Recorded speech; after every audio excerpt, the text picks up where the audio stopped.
নমস্কাৰ আপোনালোক সকলোকে প্ৰফুল্ল অসম ইউটিউব চেনেললৈ স্বাগতম জনাইছো। যদি আপোনাৰ চেনেললৈ প্ৰথমবাৰৰ বাবে আহিছে প্লিজ চেনেলটো সাবস্ক্ৰাইব কৰি দিব, ভিডিঅ'টো এটা লাইক কৰি দিব আৰু লগৰ বন্ধুসকলক শ্বেয়াৰ কৰি দিব। আজি এইটো ভিডিঅ'ত আপোনালোকক জনাম যে আসাম ফৰেষ্ট ডিপাৰ্টমেণ্টৰ আপোনালোকৰ যিটো ফৰেষ্টাৰ গ্ৰেড 1 পোষ্ট আছে, তাৰ পিছত আপোনালোকৰ ফৰেষ্ট গাৰ্ড পোষ্ট আছে, তাৰ পৰা আপোনালোকৰ AFPF কনষ্টেবলৰ পোষ্ট আছে আৰু আপোনালোকৰ ড্ৰাইভাৰ কনষ্টেবল পোষ্ট আছে। সেইকেইটাত আপোনালোকৰ এপ্লাই কৰিবলৈ হ'লে আপোনালোকৰ বয়স কিমান হ'ব লাগিব, তাৰ পিছত আপোনালোকৰ এই পোষ্ট কেইটাৰ বাবে আপোনালোকৰ হাইট কিমান লাগিব। বহুতে আপোনালোকৰ হাইটৰ কথাটো সুধি থাকে। এইটো ভিডিঅ'ত আপোনালোকৰ এই গোটেইখিনি কথা জনাই দিম, গতিকে ভিডিঅ'টো শেষলৈকে চাই থাকিব। এতিয়া ভিডিঅ'টো আৰম্ভণিতে আপোনালোকক মই এটা কথা জনাব বিচাৰিছোঁ যে আজিৰ ডেটত আপোনালোকৰ আসাম ফৰেষ্ট ডিপাৰ্টমেণ্টত আপোনালোকৰ কোনো ধৰণৰ নিউ ভেকেঞ্চি এডভাৰটাইজমেণ্ট মুকলি হোৱা নাই, কিন্তু আপোনালোকৰ খুব কম দিনৰ ভিতৰত আপোনালোকৰ আসাম ফৰেষ্ট ডিপাৰ্টমেণ্টত নিউ ভেকেঞ্চি আহি যাব। নিউ ভেকেঞ্চি অহাটো আপোনালোকৰ অলপ দেৰি হৈছে, কিয়নো আপোনালোকৰ এডভান্টেজ আসাম 2.0 যিখিনি কাম কাজ সেইবাবে আপোনালোকৰ অলপ দেৰি হৈ গৈ আছে। আপোনালোকৰ এতিয়া অসম আৰক্ষীৰ যিসমূহ আপোনালোকৰ পৰীক্ষা, তাৰপিছত আপোনালোকৰ কাট অফ লিষ্ট, আপোনালোকৰ সকলোখিনি যিটো ডেটটো আহি গৈছে। আপোনালোকৰ এইখিনি হৈ যোৱাৰ পিছতে আপোনালোকৰ অসম আৰক্ষীৰ ৰিটেন টেষ্ট হৈ যোৱাৰ পিছতে আপোনালোকৰ আসাম ফৰেষ্ট ডিপাৰ্টমেণ্টৰ নিউ ভেকেঞ্চি আহি যাব। গতিকে আপুনি যদি আসাম ফৰেষ্ট ডিপাৰ্টমেণ্টৰ এটা চাকৰি ল'ম বুলি ভাবিছে, তেন্তে আপুনি এতিয়াৰ পৰা ভালদৰে ৰানিং লং জাম্পৰ প্ৰেক্টিছ কৰি থাকক আৰু লগতে ভালদৰে পঢ়া শুনা কৰি থাকক, কিয়নো যেতিয়া এডভাৰটাইজমেণ্ট মুকলি হ'ব তাৰপিছত আপুনি হাতত সময় নাপাব পাৰে।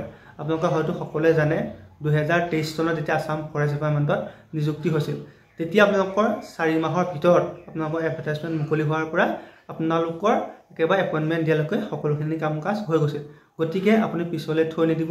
আপুনি এডভাৰটাইজমেণ্ট আহিলে আপুনি পঢ়িম বুলি ভাবি নাইবা ৰানিং লং জাম্পৰ প্ৰেক্টিছ কৰিম বুলি ভাবি নাথাকিব। আপোনালোকৰ কম্পিটিশ্যন বহুত বেছি, কাৰণ বহুতো ল'ৰা ছোৱালী আপোনালোকৰ 4-5 বছৰ ধৰি ৰানিং কৰি আছে।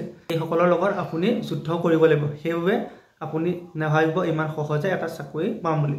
গতিকে আপুনি এতিয়াৰ পৰা ভালদৰে ৰানিং লং জাম্পৰ প্ৰেক্টিছ কৰি থাকক। এতিয়া আপোনালোকৰ বহুতে আসাম ফৰেষ্ট ডিপাৰ্টমেণ্টৰ যিটো ফৰেষ্ট গাৰ্ড পোষ্ট আছে সেই পোষ্টৰ বাবে অপেক্ষা কৰি আছে, কিয়নো আপোনালোকৰ ফৰেষ্ট গাৰ্ডৰ হাইটটো কম লাগে আৰু আপোনালোকৰ যিটো ফৰেষ্ট গাৰ্ড পোষ্ট আছে তাত আপোনালোকৰ সোমালে এটা ষ্টাৰ লাগে। সেইবাবে আপোনালোকৰ বহুতে ফৰেষ্ট গাৰ্ড পোষ্টৰ বাবে অপেক্ষা কৰি আছে। এতিয়া আপোনালোকৰ যিটো ফৰেষ্ট গাৰ্ড পোষ্ট আছে তাত এপ্লাই কৰিব হ'লে আপোনালোকৰ বয়স হ'ব লাগিব 18 পৰা 40 বছৰ। আপোনালোকৰ বয়সো বহুত বেছি দিয়ে। সেইবাবে আপোনালোকৰ যিটো ফৰেষ্ট গাৰ্ড পোষ্ট আছে সেই ফৰেষ্ট গাৰ্ড পোষ্টলৈ বহুতে লক্ষ্য কৰি থাকে, কিয়নো আপোনালোকৰ ফৰেষ্ট গাৰ্ড পোষ্টত আপোনালোকৰ বয়স বেছি লাগে, তাৰপিছত আপোনালোকৰ সোমাই এটা ষ্টাৰ পায় আৰু লগতে হাইটটো কম লাগে। সেইবাবে আপোনালোকৰ যিটো ফৰেষ্ট গাৰ্ড পোষ্টৰ নিউ ভেকেঞ্চিৰ বাবে বহুতে অপেক্ষা কৰি আছে। এতিয়া আপোনালোকৰ যিটো ফৰেষ্ট গাৰ্ড পোষ্ট আছে তাত আপোনালোকৰ হাইটটো কিমান লাগে।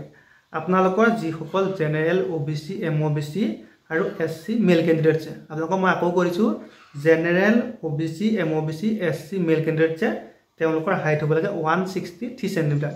তাৰপিছত আপোনালোকৰ যিসকল ফিমেল কেণ্ডিডেট আছে তেওঁলোকৰ হাইট হ'ব লাগে 150 চেণ্টিমিটাৰ। তাৰ পৰা আপোনালোকৰ যিখিনি ST H আৰু ST P কেণ্ডিডেট আছে তেওঁলোকৰ হাইট হ'ব লাগে, যিখিনি মেল কেণ্ডিডেট 153 চেণ্টিমিটাৰ আৰু যিসকল ফিমেল কেণ্ডিডেট আছে তেওঁলোকৰ হাইট হ'ব লাগে 145 চেণ্টিমিটাৰ। আপোনালোকৰ হাইটটো বহুত কম লাগে। এতিয়া বহুতে আকৌ কমেণ্ট কৰে যে আপোনালোকৰ হাইটটো অসম আৰক্ষীতকৈ বেছি লাগে। আপোনালোকৰ হাইটটো অসম আৰক্ষীতকৈ কম লাগে। যিসকল আপোনালোকৰ জেনেৰেল OBC MOBC আৰু SC আপোনালোকৰ ফিমেল কেণ্ডিডেট আছে আৰু আপোনালোকৰ ST H আৰু ST P যিসকল মেল আৰু ফিমেল কেণ্ডিডেট আছে তেওঁলোকৰ হাইটটো কম লাগে।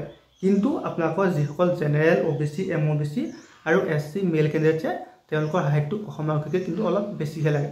সেইবাবে আপোনালোকে বহুতে কথাটো নুবুজে, আপোনালোকৰ হাইটটো বেছি লাগে বুলি কৈ থাকে।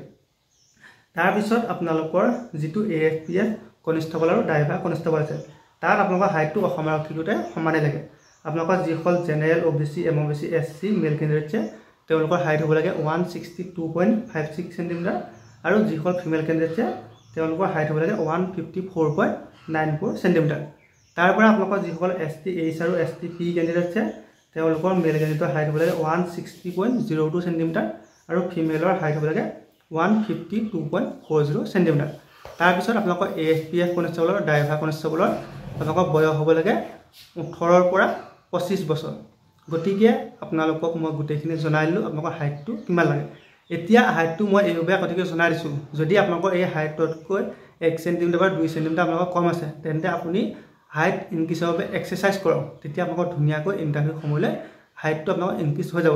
এতিয়া আপোনালোকৰ যি ইণ্টাৰভিউ হৈ গ'ল অসম আৰক্ষীত, তাত বহুতো আপোনালোকৰ ল'ৰা ছোৱালী আপোনালোকৰ হাইটত ফেইল কৰিছে আপোনালোকৰ তেতিয়া বহুত বেছি বেয়া লাগে কিয়নো আপোনালোকৰ যেতিয়া ৰানিং লং জাম্পত পাছ কৰি আপোনালোকৰ হাইটত 1 সেন্টিমিটাৰ পৰা ওলাই আহিবলগীয়া হয় তেতিয়া বহুত বেছি দুখ লাগে সেইবাবে আপোনালোকৰ হাইটটো আগতে জনাই দিছোঁ আপোনাৰ যদি হাইটটো 1 সেন্টিমিটাৰ বা 2 সেন্টিমিটাৰ কম আছে তেন্তে আপুনি হাইট ইনক্ৰিজৰ বাবে এক্সাৰচাইজ কৰক তেতিয়া আপোনাৰ ধুনীয়াকৈ হাইটটো হৈ যাব গতিকে আপোনালোকৰ খুব কম দিনৰ ভিতৰত আপোনালোকৰ আসাম ফৰেষ্ট বিভাগৰ নিউ ভেকেন্সি আহিব আপুনি এডভাৰটাইজমেণ্ট অহালৈ ৰৈ নাথাকিব এতিয়াৰ পৰা ভালদৰে আপুনি ৰানিং লং জাম্পৰ প্ৰেক্টিছ কৰক আৰু লগতে ৰিটেন টেষ্টৰ বাবে ভালদৰে পঢ়া শুনা কৰি থাকক ধন্যবাদ